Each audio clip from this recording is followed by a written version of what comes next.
What's up, you movie collecting maniacs, and welcome back to the Lucid Nightmare. I'm your host, as always, Jay Schatzer, and as you can see, I am in a strange, different location. The move has been underway. Last weekend was the actual move, and I've just kind of been taking bits and pieces and moving them along. The movie collection is a damn hard thing to get from one location to the next. And especially because the walk-in closet that I'm going to be using as the new movie room with the library with shelves all around still has to be made. So I'm kind of improvising, putting up just random shelving and stuff in the spare bedroom, just to kind of have space for when I'm constructing that, probably in the next week or two. So this is kind of just my makeshift kind of way to get a video out to you guys and kind of do a really quick quickie movie haul video, just to get the last remaining ones we had in the pile out of the way.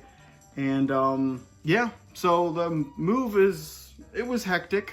A lot of traveling. I had to take the U-Haul a couple 20 miles away to grab some furniture for my daughter and bring it back into town.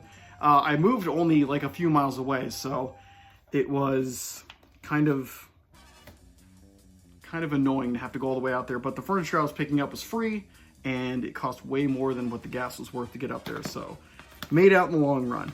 But let's do this quickie movie haul video right now. Just get it out of the way. And as you can see, I displayed some of these guys in the background, some of the movies. There's a bunch more in the other room too, and a whole bunch in boxes down in the dining room that I gotta bring upstairs. But let's start it off with a very strange looking movie.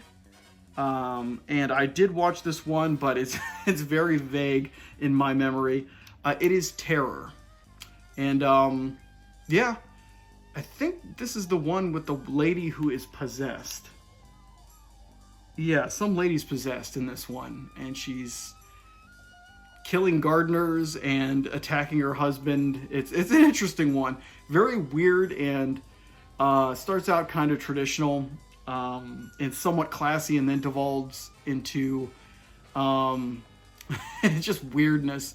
It's like when she's possessed, there's like a demon that shows up in her place, and it's actually really cool, but it's silly at the same time and just weird and warped. Very strange film, but definitely an entertaining and interesting one.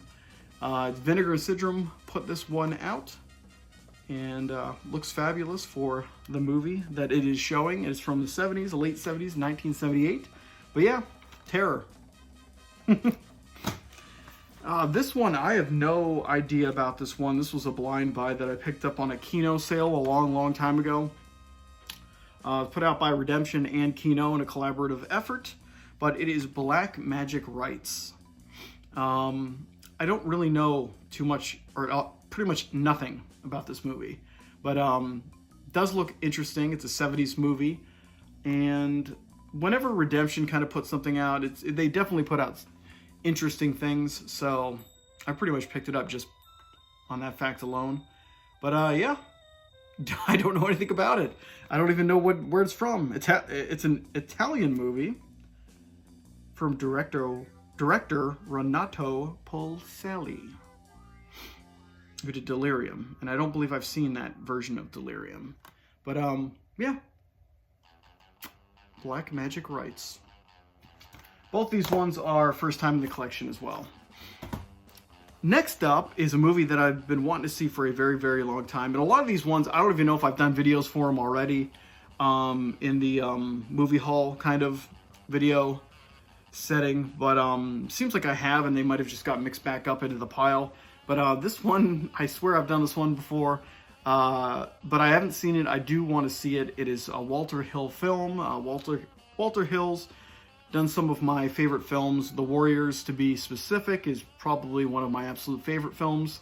But this is Extreme Prejudice with Nick Nolte. And I don't know much about this one. Looks like it's some kind of modern kind of Western style shoot 'em up. But looks pretty awesome. Walter Hill's a great director, really knows how to shoot a scene and kind of just get an atmosphere going for the film. And this one has the chick from Running Man in it. What's her name? Maria Conchita Alonso. Looks awesome, looks like a lot of fun, and just like a lost classic that I have not seen before, and probably going to be a favorite of mine once I actually get a chance to check it out. But I picked this one up a while ago because Vestron put it out, and yeah, kind of interested to see what it's all about. Let me know what it is, what you guys, if you've seen it, let me know what you think of it. But let's move it on to a movie that is it's a disappointment because it's my favorite director of all time, and he was back at the zombie genre. He made Diary of the Dead, which was a complete shit show, piece of shit film. I tried to give it a chance many, many times, and I hate it more and more every time I view it. But this one had a glimmer of greatness in it. I won't say greatness, but entertainment, not crap. And Survival of the Dead, and that stupid sticker is right there. It's going to bug the hell out of me, but it's not one of these movies that I like hold in high regard, so I really don't, it doesn't bug me too much, but yeah. Survival of the Dead, George Romero comes back to kind of continue his zombie tales, and it's not good, but it's not the most horrible zombie film ever made. A lot of cool concepts. The Hatfields and McCoys, they draw a lot from that kind of famous feud with two families, warring families during a zombie apocalypse. They both have different kind of ideas of what they should do with the dead, and it's all located on an island. So it's really, it's got all the elements that you need for a very interesting zombie film, and directed by Romero. You really have high expectations, but it just didn't have the classic quality that his other films had. Even outside of the zombie genre, he was able to kind of build characters very, very well.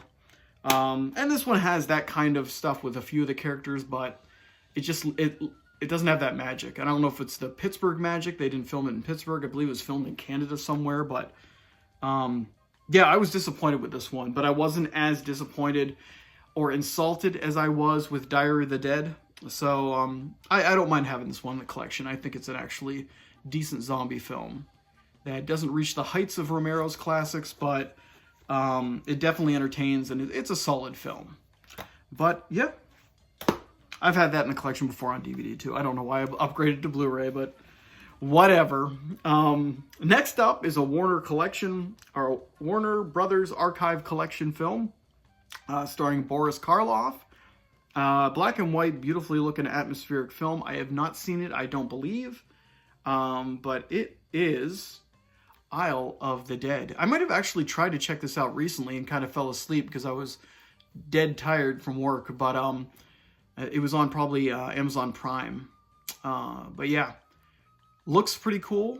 Love Boris Karloff, love black and white horror films, and this one is from, they're gonna give me a date, 1945, so my goodness. But yeah, I don't really have much to say about this one. I want to say it's just people kind of trapped in a location trying to deal with what's going on, and a killer's knocking them off one by one.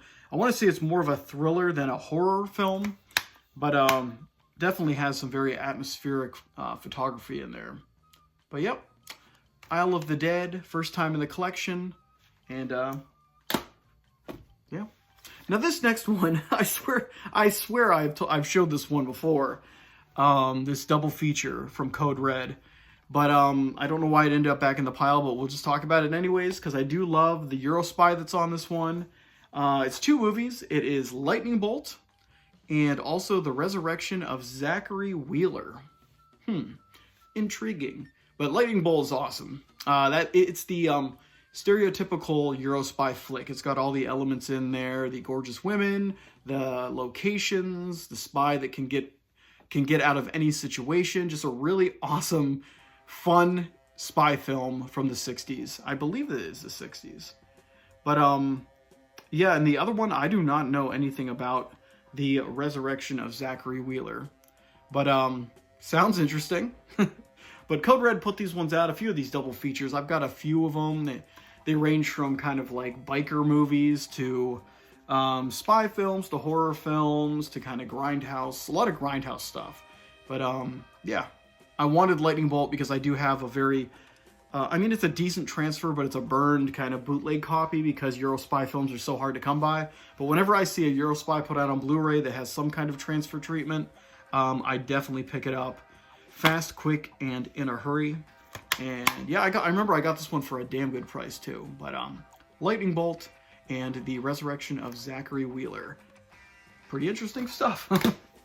Up next is a film that is just completely silly. It's a sequel to a film by Wes Craven that is supposed to be kind of like a horror comic book thing, but it is silly as well. I watched it recently again. It was very silly, but this one's really ridiculously silly. It's almost like a Toxic Avenger style silliness, but not like pushed to the extreme. It is the return of Swamp Thing with Heather Locklear there, looking hot as ever. But MVD put this one out. Great release. Silly film. They kind of take the material. It's like jokey. The fights between the creatures is like watching a pro wrestler's fight. It's just it's fun and ridiculous and stupid. But I enjoyed it a lot when I watched it last month or 2 months ago. Time seems to be flying. But yeah, the return of Swamp Thing. It's okay. First time of the collection too. That next up is a great fun blaxploitation flick with a very feisty, sexy lady. It is Cleopatra Jones. I have reviewed this one, I believe, on the channel. There's an actual video review of Cleopatra Jones. But it's from the Archive collection from Warner Brothers. And yeah, it's fun. Check out the video. Go look it up. Do some work, man. Can't do it all for you. But yeah, Cleopatra Jones, fun film. Great lead star. And that's all I gotta say. Sitting on the ground hurts my back like this. But I got a cure for that because I got chills. And they're multiplying. And I'm losing control.